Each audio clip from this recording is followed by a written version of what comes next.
Channel 9 coastal ಎಕ್ಸ್‌ಪ್ರೆಸ್‌ಗೆ ಸ್ವಾಗತ. ನಾನು ಸುಷ್ಮಿತಾ.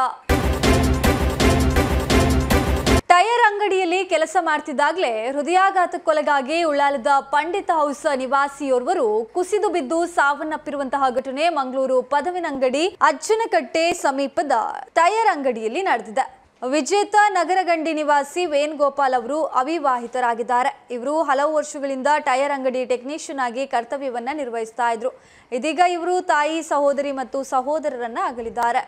ಕನ್ನಡದ ಖ್ಯಾತ ನಿರೂಪಕಿ ಮಂಗಳೂರಿನ ಹುಡುಗಿ ಅನುಶ್ರೀ ಮದುವೆ ವದಂತಿಗೆ ಫುಲ್ ಸ್ಟಾಪ್ ಬಿದ್ದಿದೆ. ಆಗಸ್ಟ್ 28ರಂದು ಅನುಶ್ರೀ ಮದುವೆ ಎಂಬ ಮಾಹಿತಿ ಇದೀಗ ಸೋಷಿಯಲ್ ಮೀಡಿಯಾದಲ್ಲಿ ಹರಿದಾಡ್ತಾ ಇದೆ. ಮಂಗಳೂರಿನ ಹುಡುಗಿ ಅನುಶ್ರೀ ನಿರೂಪಕಿಯಾಗಿ ಖ್ಯಾತಿಯನ್ನ ಪಡೆದಿದ್ದಾರೆ. ಸೋಷಿಯಲ್ ಮೀಡಿಯಾದಲ್ಲಿ ಹೆಚ್ಚಾಗಿ ಅನುಶ್ರೀ ಮದುವೆ ಬಗ್ಗೆ ಚರ್ಚೆ ನಡೆಯುತ್ತಲೇ ಇದೆ. ಇದೀಗ ಈ ಚರ್ಚೆಗೆ ಕೊನೆಗೂ ಫುಲ್ ಸ್ಟಾಪ್ ಬಿದ್ದಿದೆ. ಕುಟುಂಬಸ್ಥರು ನೋಡಿದ ಹುಡುಗನ ಜೊತೆಯೇ ಅನುಶ್ರೀ ಮದುವೆ ಆಗ್ತಾ ಇದ್ದು, ಬೆಂಗಳೂರಿನಲ್ಲಿ ನೆಲೆಸಿರುವ ಟೆಕ್ಕಿ ಜೊತೆ ಅನುಶ್ರೀ ಕಲ್ಯಾಣ ಎನ್ನಲಾಗ್ತಾ ಇದೆ. ಮದುವೆ ನಿಶ್ಚಯವಾಗಿರುವ ಹುಡುಗ ಹಾಗೂ ಇನ್ನಿತರ ಮಾಹಿತಿಯನ್ನ ಅನುಶ್ರೀ ಗೌಪ್ಯವಾಗಿರಿಸಿದ್ದಾರೆ. ಆಗಸ್ಟ್ 28ರಂದು ಬೆಂಗಳೂರಿನಲ್ಲೇ ಅದ್ದೂರಿ ಆರತಕ್ಷತೆಗೆ ಸ್ಥಳ ನಿಗದಿಯಾಗಿರುವ ಸುದ್ದಿ ಬಂದಿದೆ. ಸರಳ ಶಾಸ್ತ್ರೋಕ್ತವಾಗಿ ಮದುವೆಯಾಗಿ ಬಳಿಕ ಆಗಸ್ಟ್ 29ಕ್ಕೆ ಸಿನಿಮಾ ಇಂಡಸ್ಟ್ರಿಯವರನ್ನ ಆಮಂತ್ರಿಸಿ ಅದ್ದೂರಿಯಾಗಿ ಆರತಕ್ಷತೆ ಮಾಡಿಕೊಳ್ಳುವ ಸಾಧ್ಯತೆ ಕೂಡ ಇದೆ. ಕರ್ನಾಟಕದಲ್ಲಷ್ಟೇ ಅಲ್ಲ, ನೆರೆಯ ರಾಜ್ಯ ಕೇರಳದಲ್ಲೂ ತೆಂಗಿನಕಾಯಿ ಬೆಲೆ ಗಗನಕ್ಕೇರಿದ್ದು, ಹೀಗಾಗಿ ರಾಜ್ಯದ ಕಲ್ಲಿಕೋಟೆಯ ಗ್ರಾಮವೊಂದರಲ್ಲಿ ಕದೀಮರು ತೆಂಗಿನಕಾಯಿಗಳನ್ನೇ ಕಳ್ಳತನ ಮಾಡ್ತಾ ಇರುವ ಪ್ರಕರಣ ಬೆಳಕಿಗೆ ಬಂದಿದೆ. ಈ ಹಿಂದೆ ಇಲ್ಲಿ ತೆಂಗಿನಕಾಯಿಯ ಬೆಲೆ ಕೆಜಿಗೆ 30 ರೂಪಾಯಿ ಇತ್ತು. ಆದರೆ ಏಕಾಏಕಿ 80 ರೂಪಾಯಿಗೆ ಏರಿಕೆ ಕಂಡಿರೋದ್ರಿಂದ ಕದೀಮರು ಕಳ್ಳತನದ ಹಾದಿಯನ್ನ ಹಿಡಿದಿದ್ದಾರೆ. ನಿರಂತರವಾಗಿ ಗ್ರಾಮದಲ್ಲಿ ತೆಂಗಿನಕಾಯಿಯ ಕಳ್ಳತನಕ್ಕೆ ಬೇಸತ್ತ ಅಂಗಡಿಗಳು ಹಾಗೂ ತೋಟದ ಮಾಲೀಕರು ತಮ್ಮ ಜಾಗದಲ್ಲಿ ಸಿಸಿಟಿವಿಗಳನ್ನು ಕೂಡ ಅಳವಡಿಸಿದ್ದಾರೆ. ಮಾತ್ರವಲ್ಲದೆ ಪೊಲೀಸ್ ಠಾಣೆ ಮೆಟ್ಟಿಲೇರಿದ್ದು ದೂರನ್ನ ದಾಖಲಿಸಿದ್ದಾರೆ. ಸಿಎಎಸ್ಕೆ ಸೆಂಟಿನರಿ ಟ್ರಸ್ಟ್ ವತಿಯಿಂದ ₹30 ಲಕ್ಷಕ್ಕೂ ಮಿಕ್ಕ ಮೌಲ್ಯದ ವಿದ್ಯಾರ್ಥಿ ವೇತನವನ್ನು 307 ಅರ್ಹ ವಿದ್ಯಾರ್ಥಿಗಳಿಗೆ ವಿತರಿಸಲಾಗುವುದು. ಈ ಸಮಾರಂಭ ಜುಲೈ 13ರ ಶನಿವಾರದಂದು ಸೈಂಟ್ ಆಗ್ನೆಸ್ ಕಾಲೇಜಿನ ಸೆಂಟಿನರಿ ಕಟ್ಟಡದಲ್ಲಿ ನಡೆಯಲಿದೆ. ಈ ವಿದ್ಯಾರ್ಥಿ ವೇತನಗಳನ್ನು ಟ್ರಸ್ಟ್ 2014ರಿಂದ ನಿರಂತರವಾಗಿ ನೀಡ್ತಾ ಇದ್ದು, ಧರ್ಮ, ಭಾಷೆ, ಅಂಕಗಳು ಅಥವಾ ಪ್ರತಿಭೆಗೆ ಯಾವುದೇ ಮಹತ್ವ ನೀಡದೆ ಕೇವಲ ವಿದ್ಯಾರ್ಥಿಯ ಆರ್ಥಿಕ ಪರಿಸ್ಥಿತಿಯನ್ನು ಮಾತ್ರ ಪರಿಗಣಿಸಿ ಆರ್ಥಿಕವಾಗಿ ಕಷ್ಟದಲ್ಲಿರುವಂತಹ ಅಥವಾ ಹಿಂದುಳಿದ ಕುಟುಂಬಗಳ ವಿದ್ಯಾರ್ಥಿಗಳಿಗೆ ಸಹಾಯ ಮಾಡ್ತಾ ಇದೆ. ಕಾರ್ಯಕ್ರಮಕ್ಕೆ ಮಂಗಳೂರು ಧರ್ಮ ಪ್ರಾಂತ್ಯದ ಧರ್ಮಗುರು ಪೀಟರ್ ಪೌಲ್ ಸಲ್ಡಾನಾ ಮುಖ್ಯ ಅತಿಥಿಯಾಗಿ ಆಗಮಿಸಲಿದ್ದಾರೆ. ಎನ್ಆರ್ಐ ದಾನಿ ಶ್ರೀ ಮೈಕಲ್ ಡಿಸೋಜಾ ಮತ್ತು ರೋಹನ್ ಕಾರ್ಪೊರೇಷನ್ ಅಧ್ಯಕ್ಷ ಡಾಕ್ಟರ್ ರೋಹನ್ ಮೊಂತೆರೋ ಗೌರವ ಅತಿಥಿಗಳಾಗಿ ಪಾಲ್ಗೊಳ್ಳಲಿದ್ದಾರೆ. ಕಾರ್ಯಕ್ರಮದಲ್ಲಿ ವಿದ್ಯಾರ್ಥಿಗಳು, ಅವರ ಪಾಲಕರು ಹಾಗೂ ಟ್ರಸ್ಟ್ನ ದಾನಿಗಳು ಮತ್ತು ಸಹಾಯಧಾರಕರು ಪಾಲ್ಗೊಳ್ಳಲಿದ್ದಾರೆ. 2014ರಿಂದ ಸಿಎಎಸ್ಕೆ ಸೆಂಟಿನರಿ ಟ್ರಸ್ಟ್ ಶಿಕ್ಷಣ, ಆರೋಗ್ಯ ಸೇವೆ, ವಾಸದ ಸಹಾಯ, ಮನೋಪಚಾರ ಸೇವೆ ಮತ್ತು ಪರಿಸರ ಸಂರಕ್ಷಣೆಯ ಕ್ಷೇತ್ರದಲ್ಲಿ ಸೇವೆ ಸಲ್ಲಿಸ್ತಾ ಇದ್ದು, ಸಮಾಜದ ದೀನದಲಿತರಿಗೆ ಸಹಾನುಭೂತಿಯೊಂದಿಗೆ ತಲುಪುವಂತಹ ಪ್ರಯತ್ನವನ್ನ ಮಾಡ್ತಾ ಇದೆ. ಈ ಟ್ರಸ್ಟ್ ನವೋದಯಕ್ಕಾಗಿ ಬೆಳಕು ಹರಡುವ ದೀಪವಾಗಿರೋದು ಹಾಗೂ ಬದಲಾವಣೆಗೆ ಚಾಲನೆ ನೀಡುವ ಉದ್ದೇಶವನ್ನ ಹೊಂದಿದೆ. ಈ ವಿದ್ಯಾರ್ಥಿ ವೇತನ ಕಾರ್ಯಕ್ರಮದ ಉದ್ದೇಶ ವಿದ್ಯಾರ್ಥಿಗಳಿಗೆ ಉತ್ತಮ ಶಿಕ್ಷಣ ಪಡೆದು ಭವಿಷ್ಯದಲ್ಲಿ ಸ್ವತಂತ್ರ ಜೀವನ ಸಾಗಿಸಿ ಕುಟುಂಬ, ಸಮುದಾಯ ಮತ್ತು ರಾಷ್ಟ್ರದ ಸೇವೆಗೆ ನಿಂತುಕೊಳ್ಳುವಂತಹ ಉತ್ಸಾಹವನ್ನ ನೀಡುತ್ತದೆ. ಈ ವರ್ಷ ನೀಡಲಾಗಿರುವಂತಹ 307 ವಿದ್ಯಾರ್ಥಿ ವೇತನಗಳಲ್ಲಿ 162 ವಿದ್ಯಾರ್ಥಿಗಳು ಹೆಣ್ಣು ಮಕ್ಕಳಾಗಿದ್ದು, ಸುಮಾರು 40% ಗ್ರಾಮೀಣ ಪ್ರದೇಶದವರು. ಈ ವಿದ್ಯಾರ್ಥಿಗಳು 70ಕ್ಕೂ ಅಧಿಕ ಶಾಲೆ, ಕಾಲೇಜುಗಳಿಂದ ಬಂದಿದ್ದಾರೆ.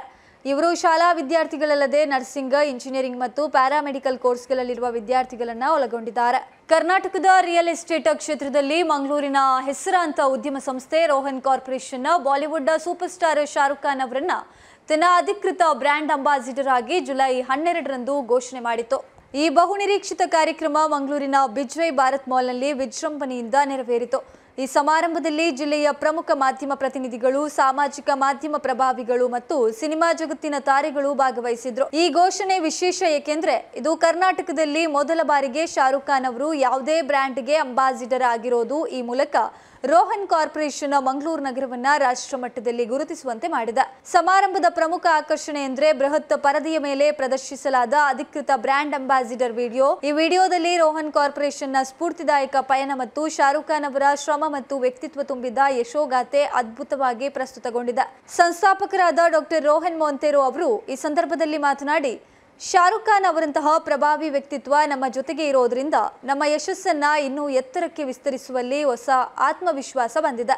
ಇದು ಶಕ್ತಿಯುತ ಸಹಭಾಗಿತ್ವದ ಹೊಸ ಅಧ್ಯಾಯದ ಪ್ರಾರಂಭ ಎಂದರು. ಕಾರ್ಯಕ್ರಮವನ್ನ ಖ್ಯಾತ ನಿರೂಪಕಿ ರೀನಾ ಡಿಸೋಜಾ ಅವರು ಆಕರ್ಷಕವಾಗಿ ನಿರೂಪಿಸಿದ್ರು. ಈ ಘೋಷಣೆ ಕೇವಲ ಬ್ರ್ಯಾಂಡ್ ಪ್ರಚಾರವಲ್ಲ, ಇದು ಮಂಗಳೂರಿನ ಅಭಿವೃದ್ಧಿಯ ಹಾದಿಯಲ್ಲಿ ಮತ್ತೊಂದು ಸಾಂದರ್ಭಿಕ ಹೆಜ್ಜೆ.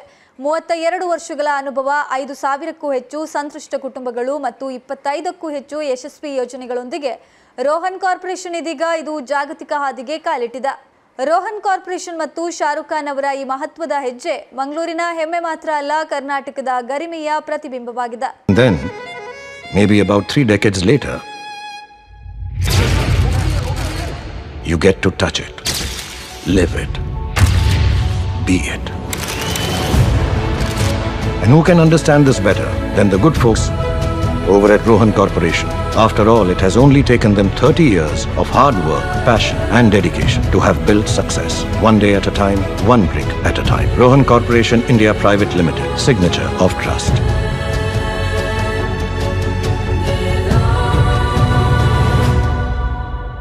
ಚಾನೆಲ್ 9 ಕೋಸ್ಟಲ್ ಎಕ್ಸ್‌ಪ್ರೆಸ್ ಮುಂದುವರಿಯುತ್ತೆ ಸಣ್ಣ ವಿರಾಮದ ಬಳಿಕ. Coastal Institute of Technology and Management. 100% job-oriented diploma ITI courses. We provide technical courses for diploma in fire and safety engineering, diploma in MEP engineering, diploma in industrial automation, diploma in BMS building automation, diploma in robotics, embedded IoT, diploma in automobile engineering, and also management courses like diploma in aviation, cabin crew, air hostess, ground staff, airport management, diploma in logistics, supply chain management, diploma in hospitality management, diploma in digital marketing, diploma in Montessori NTT nurses teacher training.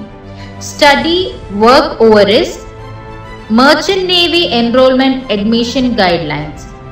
Job assistance provided, loan facility and hostel facility available. We also give training for class 5th to class 12th graduated and PG students. We are located in head office 3rd floor Satyam Arcade Pompel Mangalore. Branch office 2nd floor Ravindra Prasad Building Mudabidre. Branch office 1st floor Ekta Height Santekatte Udupi.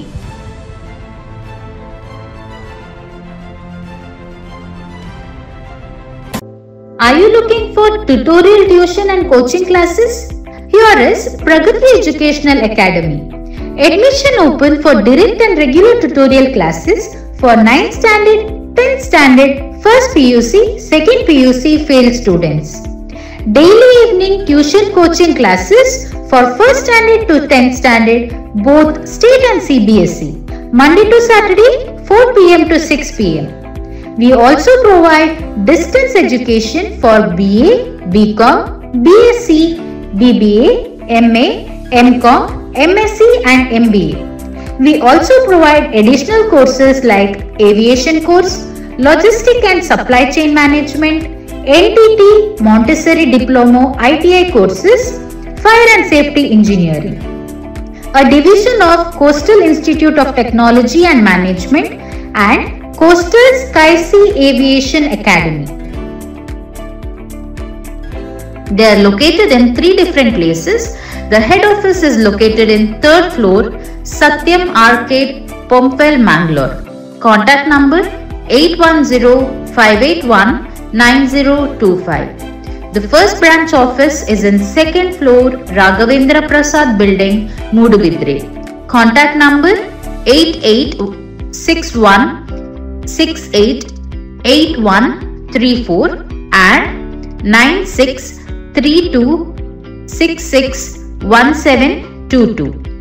The second branch office is in 1st floor Ekta Height, Santekatte Udupi. Contact number 9148408116.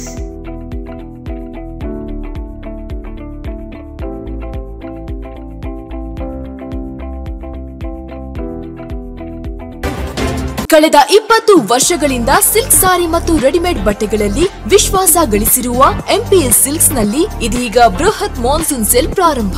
ಗ್ರಾಹಕರ ಅಭಿರುಚಿಗೆ ತಕ್ಕಂತೆ ಉಡುಪುಗಳ ಮೇಲೆ ವಿಶೇಷ ರಿಯಾಯಿತಿ ಹಾಗೂ ಒಂದು ಕೊಂಡರೆ ಒಂದು ಉಚಿತ. ನಮ್ಮಲ್ಲಿ ಎಲ್ಲಾ ರೀತಿಯ ಮಹಿಳೆಯರ, ಪುರುಷರ ಮತ್ತು ಮಕ್ಕಳ ವಿವಿಧ ವಿನ್ಯಾಸದ ಉಡುಪುಗಳು ಲಭ್ಯವಿದೆ. ಸೂರತ್ ಸೀರೆ, ಫ್ಯಾನ್ಸಿ ಮತ್ತು ಕಾಟನ್ ಸೀರೆ, ಕಾಟನ್ ಸಿಲ್ಕ್ ಸೀರೆ, ಕಾಂಜೀವರಂ ಸಿಲ್ಕ್, ರೇಷ್ಮೆ ಸೀರೆ, ಸಾಫ್ಟ್ ಸಿಲ್ಕ್ ಸೀರೆ, ಕಾಟನ್ ಚೂಡಿ, branded leggings, long top, cotton kurti, casual shirt, branded shirt, jeans pant, branded pant ಲಭ್ಯವಿದ್ದು ಆದಿತ್ಯವಾರವೂ ನಮ್ಮ ಮಳಿಗೆ ತೆರೆದಿರುತ್ತದೆ. ಮಾನ್ಸೂನ್ ಸೇಲ್ನ ವಿಶೇಷ ಆಫರ್ ನಿಮಗಾಗಿ.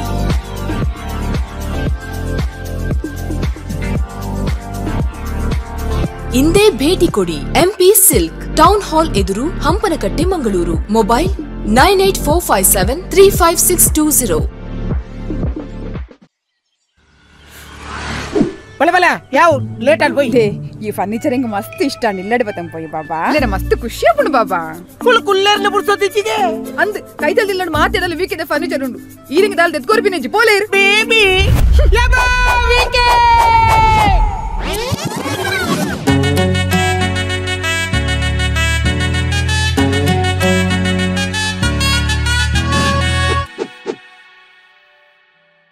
ನಿಮ್ಮ ನೆಚ್ಚಿನ ಗೃಹೋಪಯೋಗಿ ವಸ್ತುಗಳ ಖರೀದಿಗೆ ಒಂದು ವಿಭಿನ್ನ ಹೆಸರು Agari enterprises.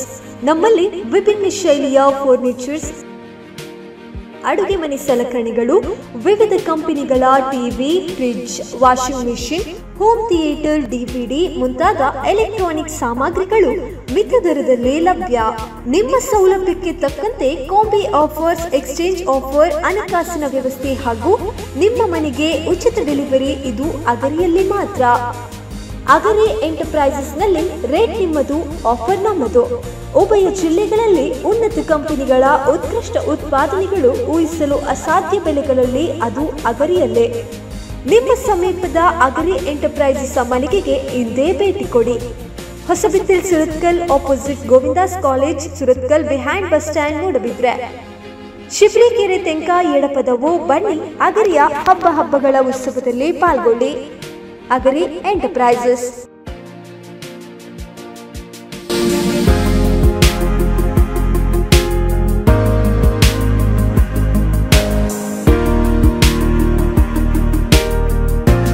Saurashtra cloth store. ಎಲ್ಲಾ ಶಾಲೆಯ ಶಾಲಾ ಸಮವಸ್ತ್ರಗಳು ಇಲ್ಲಿ ಲಭ್ಯ ಇದೆ. ಶಾಲಾ ಮಕ್ಕಳಿಗಾಗಿ socks, tie, school bags, raincoat, umbrella, belt, water bags, tiffin box, tiffin bags, pencil box, pencil bag, ಹೀಗೆ ಎಲ್ಲಾ ಮಕ್ಕಳ ಶಾಲಾ ವಸ್ತುಗಳ ಬೃಹತ್ ಸಂಗ್ರಹವಿದೆ. ಯೋಗ್ಯ ಬೆಲೆ, ಗುಣಮಟ್ಟದ ಉತ್ಪನ್ನ ಹಾಗೂ ವಿಶ್ವಾಸನೀಯ ಸೇವೆಗಾಗಿ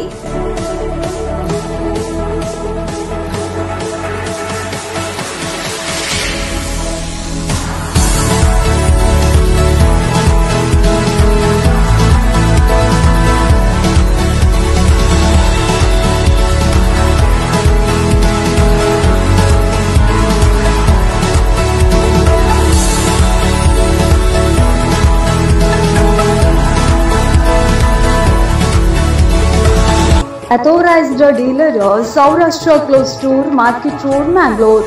Mobile 8882424910.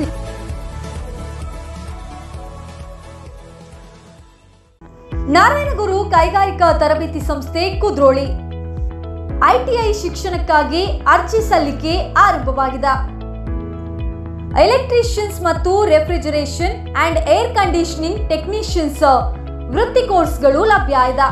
ಎಸ್ಎಸ್ಎಲ್ಸಿ ಪಾಸ್ ಮತ್ತು ಪಿಯುಸಿ ಪಾಸ್ ಅಥವಾ ಫೇಲ್ ಆದವರಿಗೂ ಕೂಡ ಅರ್ಜಿಯನ್ನ ಸಲ್ಲಿಸಬಹುದಾಗಿದ್ದು, ತರಬೇತಿ ಅವಧಿ 2 ವರ್ಷಗಳಾಗಿದೆ. ಉಜ್ವಲ ಭವಿಷ್ಯದತ್ತ ಮೊದಲ ಹೆಜ್ಜೆಯನ್ನ ಇಡಲು ಇಂದೇ ಅರ್ಜಿಯನ್ನ ಸಲ್ಲಿಸಿ.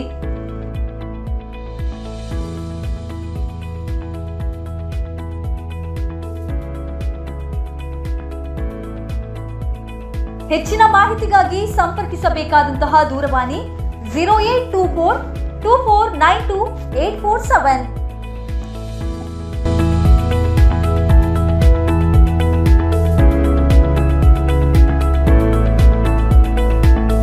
ವಿರಾಮದ ನಂತರ ಚಾನೆಲ್ 9 ಕೋಸ್ಟಲ್ ಎಕ್ಸ್‌ಪ್ರೆಸ್‌ಗೆ ಸ್ವಾಗತ. ಪುತ್ತೂರಿನಲ್ಲಿ ನಡೆದಂತಹ ಅಕ್ಷಯ್ ಕಲೇಗಾ ಕೊಲೆ ಪ್ರಕರಣಕ್ಕೆ ಸಂಬಂಧಿಸಿದಂತೆ ಮಹತ್ವದ ತೀರ್ಪನ್ನ ಹೈಕೋರ್ಟ್ ನೀಡಿದೆ. ಎರಡನೇ ಬಾರಿಯೂ ಆರೋಪಿಗಳ ಜಾಮೀನು ಅರ್ಜಿ ವಜಾಗೊಳಿಸಿ ಆದೇಶಿಸಿದೆ. ಪುತ್ತೂರಿನ ಕಲೇಗಾ ಟೈಗರ್ಸ್ ತಂಡದ ನಾಯಕ ಅಕ್ಷಯ್ ಕಲೇಗಾ ಕೊಲೆ ಪ್ರಕರಣದ ಆರೋಪಿಗಳಾದ ಚೇತನ್, ಮನೀಶ್, ಕೇಶವ, ಮಂಜುನಾಥ್ ಅವರು ಎರಡನೇ ಬಾರಿ ಹೈಕೋರ್ಟ್ನಲ್ಲಿ ಜಾಮೀನು ಕೋರಿ ಅರ್ಜಿ ಸಲ್ಲಿಸಿದ್ದು, ವಿಚಾರಣೆಯನ್ನು ನಡೆಸಿದ ನ್ಯಾಯಮೂರ್ತಿ ವಿಶ್ವಜಿತ್ ಶೆಟ್ಟಿ ಅವರಿದ್ದ ಏಕಸದಸ್ಯ ಪೀಠ ಜಾಮೀನು ಅರ್ಜಿಯನ್ನು ವಜಾಗೊಳಿಸಿದೆ ಹಾಗೂ 4 ತಿಂಗಳೊಳಗೆ ಟ್ರಯಲ್ ಕೋರ್ಟ್ನಲ್ಲಿ ಪ್ರಮುಖ ಸಾಕ್ಷಿಗಳ ವಿಚಾರಣೆ ನಡೆಸಲು ಹಾಗೂ ಅಲ್ಲಿಯವರೆಗೆ ಯಾವುದೇ ಜಾಮೀನು ಕೋರಿ ಅರ್ಜಿ ಸಲ್ಲಿಸದಂತೆ ಆದೇಶಿಸಿದೆ. ಅಕ್ಷಯ್ ಕಲೇಗಾ ಪರ ವಿಶೇಷ ಅಭಿಯೋಜಕರಾಗಿ ಖ್ಯಾತ ನ್ಯಾಯವಾದಿಗಳಾದ ರಾಜಶೇಖರ್ ಇಲ್ಯಾರ್ ಸಮರ್ಥವಾಗಿ ವಾದವನ್ನ ಮಂಡಿಸಿದ್ದಾರೆ. ಪತಿಯೇ ಪತ್ನಿಯನ್ನ ಇರಿದು ಕೊಲೆ ಮಾಡಿರುವಂತಹ ಘಟನೆ ಬೆಳ್ತಂಗಡಿ ತಾಲೂಕಿನ ತೆಕ್ಕಾರು ಗ್ರಾಮ ಪಂಚಾಯತ್ ವ್ಯಾಪ್ತಿಯ ಬಜಾರು ಎಂಬಲ್ಲಿ ಇಂದು ಬೆಳಗ್ಗೆ ನಡೆದಿದೆ. ಕೊಲೆಯಾದವರನ್ನ ಝೀನತ್ 40 ವರ್ಷ ಎಂದು ಗುರುತಿಸಲಾಗಿದೆ. ಕೊಲೆ ಮಾಡಿದವನನ್ನ ಪತಿ ರಫೀಕ್ 47 ವರ್ಷ ಎಂದು ಗುರುತಿಸಲಾಗಿದೆ. ಗುರುವಾರ ಬೆಳಿಗ್ಗೆ ದಂಪತಿ ಮಧ್ಯೆ ಜಗಳ ನಡೆದಿದೆ ಎನ್ನಲಾಗಿದ್ದು, ಈ ವೇಳೆ ರಫೀಕ್ ಪತ್ನಿ ಝೀನತ್ ಅವರನ್ನ ಚೂರಿಯಿಂದ ಇರಿದು ಹತ್ಯೆ ಮಾಡಿರುವುದಾಗಿ ತಿಳಿದು ಬಂದಿದೆ. ವಿದೇಶದಲ್ಲಿ ಉದ್ಯೋಗದಲ್ಲಿದ್ದ ರಫೀಕ್ 2 ವರ್ಷದ ಹಿಂದೆ ವಿದೇಶದ ಉದ್ಯೋಗವನ್ನು ತ್ಯಜಿಸಿ ತೆಕ್ಕಾರಿನಲ್ಲಿ ಕೂಲಿ ಕೆಲಸ ಮಾಡ್ತಾ ಇದ್ದ ಎಂದು ತಿಳಿದು ಬಂದಿದೆ. ಉಪ್ಪಿನಂಗಡಿ ಪೊಲೀಸ್ ಠಾಣೆಯಲ್ಲಿ ಪ್ರಕರಣ ದಾಖಲಾಗಿದೆ.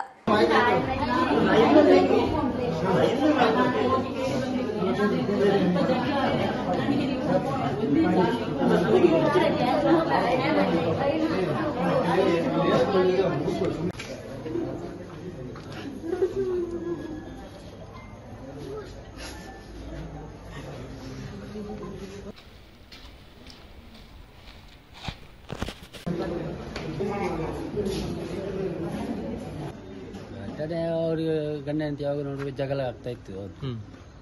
ಮತ್ತೇನು ಗೊತ್ತಿಲ್ಲ, ನಾನು ಇರಲಿಲ್ಲ, ನಾನು ಕೆಲಸಕ್ಕೆ ಹೋಗಿದ್ದೆಲ್ಲ. ನನಗೆ ಬೆಳಿಗ್ಗೆ ಮಾತ್ರ ನನ್ನ ಮಿಸ್ಸಸ್ ಫೋನ್ ಮಾಡಿ ಹೇಳಿದ್ರು, ಅಲ್ಲಿ ಮನೆಯಲ್ಲಿ ಸ್ವಲ್ಪ ಜಗಳ ಆಗ್ತಾ ಇತ್ತು, ಹೇಗೆ ವಿಷಯ ಅಂತ. ಹೌದಾ, ನಾನು ಹೋಗ್ತಾ ಇದ್ದೇನೆ ಅಂತ ಹೇಳಿದ್ರು, ಅಷ್ಟೇ. ನಾನು ಈಗ ಬಂದಷ್ಟೇ, ಬೇರೆ ಏನಿಲ್ಲ. ಈಗ ಡೆತ್ ಆಗಿದೆ ಅಂತ ನನಗೆ ಮಾಹಿತಿ ಸಿಕ್ತು. ನನಗೆ ಆ ಸಂಶಯ ಬರೀತೇನೆ. ಏನು ಹಿಂದೆ ಒಬ್ಬ ಆಟೋದವನು ಸ್ವಲ್ಪ ಇದ್ದ, ಅವನ ಸ್ವಲ್ಪ ಸಂಶಯ ಎಲ್ಲ ಇತ್ತು ಅವರಿಗೆ. ಮತ್ತೇನು ವಿಷಯ ಅವರ ಒಳಗಡೆ ಅಂತ ನನಗೆ ಗೊತ್ತಿಲ್ಲಲ್ಲ. ನನಗೆ ಬಂದ ಮೇಲೆ ನನಗೆ ಗೊತ್ತಾಯ್ತು. ಈಗೆಲ್ಲ ನೋಡ್ಬೇಕಲ್ಲ. ನಿಮ್ಮ ಹೆಸರು? ನನ್ನ ಹೆಸರು ಕಮರುದ್ದೀನ್ ಅಂತ. ಸ್ವಲ್ಪ ಜಗಳ ಇತ್ತು, ಗಲಾಟೆ ಎಲ್ಲ ಇತ್ತು. ಇವತ್ತು ಅಷ್ಟೇ ಗೊತ್ತಾಯ್ತು ನನಗೆ. ಏನಾಯ್ತು ಇವತ್ತು? ಏನಾಯ್ತು ಇವತ್ತು? ಕೊಲೆ ಮಾಡಿದೆ. ನಿಮಗೆ ಎಷ್ಟೊತ್ತಿಗೆ? ನನಗೆ 9 ಗಂಟೆಗೆ ಗೊತ್ತು. ನಿಮ್ಮ ಮನೆ ಹತ್ರ? ನಮ್ಮ ಮನೆ ದೂರ ಉಂಟು. ದೂರ. ಮಕ್ಕಳು ಎಷ್ಟು? ಎರಡು. ಒಂದು ಇನ್ನೊಂದು ಗಂಟೆ. ಫಸ್ಟ್ ಒಳ್ಳೇದಿತ್ತು ಅವರು, ಫಸ್ಟ್ ಒಳ್ಳೆ ಇದ್ರು, ಅಲ್ಲಿ ಗಲ್ಫಲ್ಲಿ ಇದ್ರು, ಒಳ್ಳೆ ನೋಡ್ತಾ ಎಲ್ಲ ಇದ್ರು ಅವರು. ಮತ್ತೆ ಏನಾಗಿದೆ ನನಗೆ ಗೊತ್ತಿಲ್ಲ. ಒಳಗಡೆ ಜಗಳ ಆಗ್ತಾ ಇತ್ತು. ರಾಜ್ಯದ ಮುಖ್ಯಮಂತ್ರಿ ಸಿದ್ದರಾಮಯ್ಯ ಅವರು ದೇವರಾಜ ಅರಸ್ ಅವರಿಗಿಂತ 1 ದಿನ ಹೆಚ್ಚು ಆಡಳಿತವನ್ನ ಮಾಡ್ತಾರೆ. ಆ ಬಳಿಕ ನವೆಂಬರ್ ಒಳಗಾಗಿ ಅವರು ರಾಜೀನಾಮೆಯನ್ನ ನೀಡ್ತಾರೆ. ಕೊಡದಿದ್ರೆ ಡಿಕೆಶಿ ಬಲವಂತವಾಗಿ ಕುರ್ಚಿ ಎಳೆದುಕೊಂಡು ಕುಳಿತುಕೊಳ್ತಾರೆ. ಇದರಲ್ಲಿ ಯಾವುದೇ ಅನುಮಾನ ಬೇಡ ಎಂದು ಗಂಗಾವತಿ ಶಾಸಕ ಗಾಲಿ ಜನಾರ್ದನ ರೆಡ್ಡಿ ಹೇಳಿದ್ರು. ಬುಧವಾರ ಕಡಬ ತಾಲೂಕಿನ ಸವನೂರು ಬಳಿಯ ಅರಳ್ತಾಡಿ ಗ್ರಾಮದೈವ ಕೆಡೆಂಚೊಡಿತ್ತಾಯಿ ದೈವಸ್ಥಾನದಲ್ಲಿ ತಂಬಿಲ ಸೇವೆ ನಡೆಸಿದ ಬಳಿಕ ಕುಂಜಾಡಿಯಲ್ಲಿ ಅವರು ಮಾಧ್ಯಮಗಳೊಂದಿಗೆ ಮಾತನಾಡಿದರು. ಡಿಕೆಶಿ ಮತ್ತು ಸಿದ್ದರಾಮಯ್ಯ ಅವರು ಅಧಿಕಾರ 50-50 ಅಧಿಕಾರ ಹಂಚಿಕೆಯನ್ನ ಮಾಡಿಕೊಂಡಿರ್ತಾರೆ ಎಂದು ನಾನು ಸಂಡೂರಿನಲ್ಲಿ ನಡೆದ ಉಪಚುನಾವಣೆಯ ಸಂದರ್ಭದಲ್ಲಿಯೇ ಹೇಳಿದ್ದೆ. ಅದೀಗ ನಿಜವಾಗ್ತಾ ಇದೆ. ಡಿಕೆಶಿ ಈಗಾಗಲೇ ಸಿಎಂ ಕುರ್ಚಿಗೆ ಬುನಾದಿ ಹಾಕಲು ಶುರು ಮಾಡಿದ್ದಾರೆ. ನನಗೆ ತಿಳಿದ ಮಾಹಿತಿ ಪ್ರಕಾರ ಸಿಎಂ ಸ್ಥಾನಕ್ಕೆ ಸಿದ್ದರಾಮಯ್ಯ ಅವರು ರಾಜೀನಾಮೆಯನ್ನ ನೀಡ್ತಾರೆ. ಅಧಿಕಾರ ಪಡೆಯಲೇಬೇಕು ಅನ್ನುವಂತಹ ಆತುರದಲ್ಲಿ ಡಿಕೆಶಿ ಇದ್ದಾರೆ. ರಾಜ್ಯದಲ್ಲಿ ಅತಿ ಹೆಚ್ಚು ದಿನಗಳ ಕಾಲ ಆಡಳಿತ ಮಾಡಿದವರು ದೇವರಾಜ ಅರಸು. ಅವರಿಗಿಂತ 1 ದಿನ ಹೆಚ್ಚು ಆಡಳಿತ ಮಾಡಿದ ಮೇಲೆ ನಾನು ಸೀಟು ಬಿಟ್ಟು ಕೊಡ್ತೇನೆ ಎಂದು ಹೈಕಮಾಂಡ್ ಮುಂದೆ ಅವರು ಒಪ್ಪಂದವನ್ನ ಮಾಡಿಕೊಂಡಿದ್ರು. ರಾಜ್ಯದ ಮುಖ್ಯಮಂತ್ರಿ ಬಗ್ಗೆ ಆರೋಪ ಮಾಡಬೇಕು ಎನ್ನುವ ವ್ಯಕ್ತಿತ್ವ ನನ್ನದಲ್ಲ. ಆದರೆ ಇಡೀ ರಾಜ್ಯದಲ್ಲಿ ಅಭಿವೃದ್ಧಿ ಕಾರ್ಯ ಸಂಪೂರ್ಣ ಕುಂಠಿತಗೊಂಡಿದೆ. ಕಲ್ಯಾಣ ಕರ್ನಾಟಕ ಭಾಗಕ್ಕೆ ವಿಶೇಷ ಅನುದಾನದ ಹಿನ್ನೆಲೆಯಲ್ಲಿ ನಮಗೆ ಸಿಗ್ತಾ ಇದೆ. ರಾಜ್ಯದ ಉಳಿದ ಭಾಗಗಳ ಶಾಸಕರಿಗೆ ಯಾವುದೇ ಅನುದಾನ ಇಲ್ಲ, ಗ್ಯಾರಂಟಿಯೂ ಇಲ್ಲ, ಅನುದಾನವೂ ಇಲ್ಲ ಎಂಬ ಸ್ಥಿತಿ ನಿರ್ಮಾಣವಾಗಿದೆ. ಹಾಗಾಗಿ ಜನರ ವಿಶ್ವಾಸ ಕಳೆದುಕೊಂಡಿದ್ದಾರೆ. ಬಿಜೆಪಿ ಪರವಾಗಿ ಮತ ಚಲಾಯಿಸುವುದಕ್ಕೆ ಜನತೆ ತುದಿಕಾಲಲ್ಲಿ ನಿಂತಿದ್ದಾರೆ. ಆದ್ರಿಂದ ಉತ್ತಮ ಮೆಜಾರಿಟಿಯಲ್ಲಿ ಬಿಜೆಪಿ ಮುಂದಿನ ಬಾರಿಗೆ ರಾಜ್ಯದಲ್ಲಿ ಅಧಿಕಾರ ಪಡೆಯಲಿದೆ ಎಂದು ಅವರು ಹೇಳಿದ್ರು. ಮುಂದಿನ ದಿನಗಳಲ್ಲಿ ಒಂದಾಗಿ ಸೇರಿಕೊಂಡು ರಾಜ್ಯದಲ್ಲಿ ಬಿಜೆಪಿಯನ್ನ ಬಲಿಷ್ಠವಾಗಿ ಕಟ್ತೇವೆ. ಚುನಾವಣೆಯಲ್ಲಿ ಮೆಜಾರಿಟಿ ಪಡೆದುಕೊಂಡು ಅಧಿಕಾರ ಪಡೆಯಲಿದ್ದೇವೆ. ಬಣ ರಾಜಕೀಯ ಪ್ರತಿಯೊಂದು ಪಕ್ಷದಲ್ಲಿಯೂ ಇದೆ. ಇದನ್ನ ಪಕ್ಷದ ವರಿಷ್ಠರು ತೀರ್ಮಾನಿಸುತ್ತಾರೆ. ಬಿಜೆಪಿ ಶಿಸ್ತಿನ ಪಕ್ಷವೇ. ಶಿಸ್ತನ್ನ ಮೀರಿದವರ ವಿರುದ್ಧ ಏನು ಕ್ರಮ ಕೈಗೊಳ್ಳಬೇಕೋ ಅದನ್ನ ಅವರು ಮಾಡ್ತಾರೆ. ರಾಷ್ಟ್ರೀಯ ನಾಯಕರುಗಳು ಒಳ್ಳೆಯ ನಿರ್ಧಾರವನ್ನು ತೆಗೆದುಕೊಳ್ತಾರೆ. ಬಿಜೆಪಿ ಮಾಜಿ ರಾಜ್ಯಾಧ್ಯಕ್ಷ ನಳಿನ್ ಕುಮಾರ್ ಕಟೀಲ್ ಕೂಡ ಈ ಸಂದರ್ಭ ಉಪಸ್ಥಿತರಿದ್ದರು. ಈ ಭೂಮಿಯಲ್ಲಿ ಒಂದು ಭಕ್ತಿಯ ಪ್ರಾರ್ಥನೆಗೋಸ್ಕರ ನಾನು ಇವತ್ತೇನು ಈ ಭಾಗಕ್ಕೆ ಬಂದಿದ್ದೀನಿ. ಸೊ ದೇವರುಗಳಿಗೆಲ್ಲ ಪೂಜೆಗಳನ್ನ ಸಲ್ಲಿಸಿ ಪ್ರಾರ್ಥನೆಗಳನ್ನ ಕೂಡ ಸಲ್ಲಿಸಿದೆ. ನನ್ನ ಆತ್ಮೀಯ ಸಹೋದರರು ನಮ್ಮ ಭಾರತೀಯ ಜನತಾ ಪಕ್ಷದ ರಾಜ್ಯಾಧ್ಯಕ್ಷರಾಗಿ ಇಡೀ ಕರ್ನಾಟಕ ರಾಜ್ಯದಲ್ಲಿ ಪಕ್ಷದ ಸಂಘಟನೆಯನ್ನು ಬಹಳಷ್ಟು ಬಲಿಷ್ಠಗೊಳಿಸಿರುವಂಥ ನಳಿನ್ ಕುಮಾರ್ ಕಟೀಲ್ ಅವರ ಇವತ್ತು ಮನೆಗೆ ಆಗಮಿಸಿ ಆತಿಥ್ಯ ಸ್ವೀಕರಿಸಿದೆ. ತುಂಬ ಖುಷಿಯಾಯಿತು ನನಗೆ. ಸೊ ಬರೋ ದಿನಗಳಲ್ಲಿ ನಾವೆಲ್ಲರೂ ಕೂಡ ಒಟ್ಟಾಗಿ ಇವತ್ತು ಭಾರತೀಯ ಜನತಾ ಪಕ್ಷವನ್ನು ಇಡೀ ಕರ್ನಾಟಕ ರಾಜ್ಯದಲ್ಲಿ ಅತ್ಯಂತ ದೊಡ್ಡ ಮಟ್ಟದಲ್ಲಿ ಮೆಜಾರಿಟಿಯನ್ನು ತೊಗೊಂಡು ಬಂದು ಸರ್ಕಾರ ರಚನೆ ಮಾಡುವಂಥ ಒಂದು ವಿಷಯದಲ್ಲಿ ನಾವು ಕಟೀಲ್ ಅವರೆಲ್ಲರೂ ಕೂಡ ಬರುವಂಥ ದಿನಗಳಲ್ಲಿ ಪಕ್ಷದ ಒಂದು ನಿರ್ದೇಶನದಂತೆ ನಾವೆಲ್ಲರೂ ಕೂಡ ಕೆಲಸ ಮಾಡ್ತೀವಿ. ಸರ್, ಈಗ ಗೊಂದಲ ಅದು ಪಕ್ಷದ ವರಿಷ್ಠರು. ಸೊ ಅದನ್ನು ರಾಜಕೀಯ ದಿನದಿಂದ ಜಾಸ್ತಿ ಆಗ್ತದೆ ನೋಡಿ, ಅದ್ರ ಬಗ್ಗೆ ಪ್ರತಿಯೊಂದು ರಾಜಕೀಯ ಪಕ್ಷದಲ್ಲೂ ಕೂಡ ಇರುವಂಥದ್ದು. ಅದ್ರ ಬಗ್ಗೆ ನಾನು ಪ್ರಸ್ತಾಪ ಮಾಡಲಿಕ್ಕೆ ಹೋಗಲ್ಲ. ಶಿಸ್ತಿನ ಪಕ್ಷ ಬಿಜೆಪಿಯಲ್ಲಿ ಭಾರತೀಯ ಜನತಾ ಪಕ್ಷ ಇವತ್ತು ಶಿಸ್ತಿನ ಪಕ್ಷನೇ. ಸೊ ಹಾಗಾಗಿ ಯಾರು ಶಿಸ್ತನ್ನು ಮೀರಿದ್ದಾರೆ ಅವ್ರ ವಿಷಯದಲ್ಲಿ ಏನು ಕ್ರಮ ಕೈಗೊಳ್ಳಬೇಕು ಅದು ಪಕ್ಷ ಕೈಗೊಳ್ತಾ ಇದೆ. ಸೊ ಹಾಗಾಗಿ ಪಕ್ಷದ ಸಂಘಟನೆ ವಿಚಾರದಲ್ಲಿ ರಾಷ್ಟ್ರೀಯ ನಾಯಕರುಗಳು ಒಂದು ಒಳ್ಳೆಯ ನಿರ್ಧಾರಗಳನ್ನ ತಗೊಳ್ತಾರೆ. ಅದಕ್ಕೆ ತಕ್ಕಂಗೆ ನಾವೆಲ್ಲರೂ ಕೂಡ ಕೆಲಸ ಮಾಡ್ತೇವೆ. ರಾಜ್ಯಾಧ್ಯಕ್ಷ ಕೂಡ ಸ್ವಲ್ಪ ಚರ್ಚೆ ಗೊಂದಲ ಇದೆ. ಅಂದರೆ ಪಕ್ಷದ ವರಿಷ್ಠರು ಒಂದು ಸೂಕ್ತ ನಿರ್ಧಾರ ಅವರು ಮಾಡ್ತಾರೆ.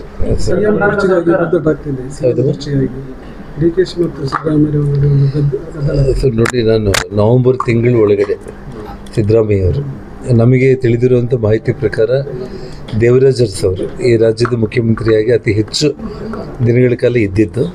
ಅದಕ್ಕಿಂತ ಒಂದು ದಿನ ಹೆಚ್ಚಾಗಿ ನಾನು ಮುಖ್ಯಮಂತ್ರಿ ಪದವಿ ಆದಮೇಲೆ ನಾನು ಸೀಟನ್ನು ಬಿಟ್ಕೊಡ್ತೀನಿ ಅಂಥೇಳಿ ಹೈಕಮಾಂಡ್ ಮುಂದೆ ಒಂದು ಒಪ್ಪಂದ ರೀತಿಯಲ್ಲಿ ಮಾಡಿಕೊಂಡೆ ಇವತ್ತು ಡಿ ಕೆ ಶಿವಕುಮಾರ್ ಅವರು ಮತ್ತು ಸಿದ್ದರಾಮಯ್ಯ ಅವರು ಅಧಿಕಾರ ಹಂಚಿಕೆಯನ್ನು 50-50 ಮಾಡ್ಕೊಂಡಿದ್ದಾರೆ ಅಂಥೇಳಿ ಹಿಂದೆ ನಾನು ಸೊಂಡೂರು ಉಪಚುನಾವಣೆಯಲ್ಲಿ ನಾನು ಹೇಳಿದ್ದೆ. ಹಾಗಾಗಿ ಅದಕ್ಕೆ ಇವಾಗಿಂದನೇ ಬುನಾದಿಗಳು ಹಾಕೋದನ್ನು ಶುರು ಮಾಡಿದ್ದಾರೆ ಡಿ ಕೆ ಶಿವಕುಮಾರ್ ಅವರು. ಹಾಗಾಗಿ ಯಾವುದೇ ಕಾರಣಕ್ಕೂ ಕೂಡ ಅವರು ದೇವರಾಜ ಸಮಯ ಮೀರಿ ಒಂದಿನ ಆದಮೇಲೆ ನನಗೆ ಇರೋ ಮಾಹಿತಿ ಪ್ರಕಾರ ಸಿದ್ದರಾಮಯ್ಯ ಅವರು ಖಂಡಿತವಾಗ್ಲೂ ಕೂಡ ಅವರು ರಾಜೀನಾಮೆ ಕೊಟ್ಟು ಡಿ ಕೆ ಶಿವಕುಮಾರ್ ಅವ್ರಿಗೆ ಬಿಟ್ಕೊಡ್ತಾರೆ ಅನ್ನೋದು ಆಗ್ಬೋದು. ಇಲ್ಲ ಅಂತಂದರೆ ಡಿ ಕೆ ಶಿವಕುಮಾರ್ ಅವರು ಬಲವಂತವಾಗಾದರೂ ಕೂಡ ಕುರ್ಚಿನ ಹೇಳ್ಕೊಂಡು ಅದರಲ್ಲಿ ಕೊಡೋದ್ರಲ್ಲಿ ಯಾವುದೇ ಅನುಮಾನ ಇಲ್ಲ ಅಷ್ಟೇ. ಅದನ್ನು ನೀವು ಯಾವುದೇ ಒಂದು ಪದಗಳು ಉಪಯೋಗಿಸಿದ್ರು ಕೂಡ ನಮಗೆ ಇದಿಲ್ಲ. ಒಟ್ಟಿಗೆ ಅವರು ಅದರ ಆತುರದಲ್ಲಿದ್ದಾರೆ, ಅಧಿಕಾರ ಪಡೀಲೇಬೇಕನ್ನೋ ಆತುರದಲ್ಲಿದ್ದಾರೆ. ಸೊ ಅವ್ರ ಗೊಂದಲ ಅವ್ರಿಗಿದೆ.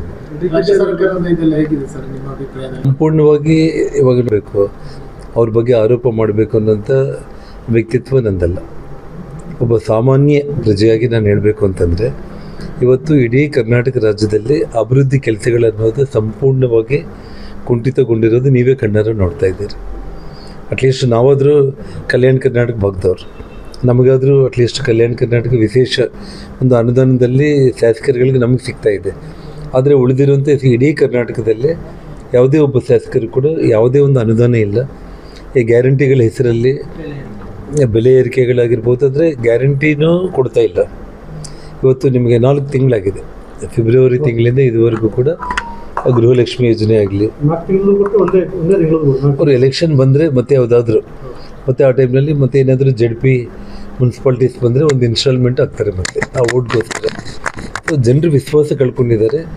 ಭಾರತೀಯ ಜನತಾ ಪಕ್ಷಕ್ಕೆ ಮತ ಚಲಾಯಿಸೋದಕ್ಕೆ ತುದಿಗಳ ಮೇಲೆ ನಿಂತಿದ್ದಾರೆ. ಸೊ ಹಾಗಾಗಿ ಜನರ ವಿಶ್ವಾಸ ಸಂಪೂರ್ಣ ಕಳ್ಕೊಂಡಿದ್ದಾರೆ. ನಿಮ್ಮ ಪ್ರಕಾರ ಭಾರತೀಯ ಜನತಾ ಪಾರ್ಟಿ ಎಷ್ಟು ಸೀಟ್ ಪಡೆಯಬೇಕು? ಒಳ್ಳೆ ದೊಡ್ಡ ಪ್ರಮಾಣದಲ್ಲಿ ಜನರು ಒಂದು ತುದಿಗಳ ಮೇಲೆ ನಿಂತಿದ್ದಾರೆ ಅಂತ ನಾನೇನು ಹೇಳ್ತಾ ಇದ್ದೀನಿ. ಖಂಡಿತವಾಗ್ಲೂ ಕೂಡ ಪಕ್ಷ ಒಂದು ಒಳ್ಳೆ ಮೆಜಾರಿಟಿಯಲ್ಲಿ ಅಧಿಕಾರಕ್ಕೆ ಬರುತ್ತೆ. ಪಕ್ಷದ ಪರವಾಗಿ ನಾವು ಕೆಲಸ ಮಾಡಬೇಕಷ್ಟೇ. ಮಂಗಳೂರು ಬೆಂಗಳೂರು ರಾಷ್ಟ್ರೀಯ ಹೆದ್ದಾರಿ ನಂಬರ್ 75 ಕಡಬ ತಾಲೂಕು ಕೌಕ್ರಾಡಿ ಗ್ರಾಮದ ಮನ್ನಗುಂಡಿ ಎಂಬಲ್ಲಿ ಗುಡ್ಡೆ ಕುಸಿದಿದ್ದು ರಾಷ್ಟ್ರೀಯ ಹೆದ್ದಾರಿಯಲ್ಲಿ ವಾಹನ ಸಂಚಾರ ಸಂಪೂರ್ಣ ಸ್ಥಗಿತಗೊಂಡಿದೆ. ಹೆದ್ದಾರಿಯ 2 ಬದಿಯಲ್ಲೂ ಗುಡ್ಡೆ ಕುಸಿತದ ಪರಿಣಾಮ ಮಣ್ಣು ರಸ್ತೆ ಮೇಲೆ ಬಿದ್ದಿದೆ. ಈಗಾಗಲೇ ಮಣ್ಣು ತೆರವು ಕಾರ್ಯ ಆರಂಭವಾಗಿದ್ದು ಬೃಹತ್ ಪ್ರಮಾಣದಲ್ಲಿ ಮಣ್ಣು ಬಿದ್ದ ಕಾರಣ ಮಧ್ಯಾಹ್ನದವರೆಗೆ ಕಾಮಗಾರಿ ನಡೆಯಲಿದೆ ಎಂದು ಹೇಳಲಾಗಿದೆ. ಈ ಹಿನ್ನೆಲೆ ಹೆದ್ದಾರಿಯಲ್ಲಿ ಸಂಚರಿಸುವ ವಾಹನಗಳು ಪರ್ಯಾಯ ರಸ್ತೆ ಬಳಸುವಂತೆ ಪೊಲೀಸರು ತಿಳಿಸಿದ್ದಾರೆ. ಇದಾಗಿತ್ತು ಇವತ್ತಿನ channel 9 coastal express news updates. ನಿರಂತರ ಸುದ್ದಿಗಾಗಿ ನೋಡ್ತಾ ಇರಿ ಚಾನೆಲ್ 9.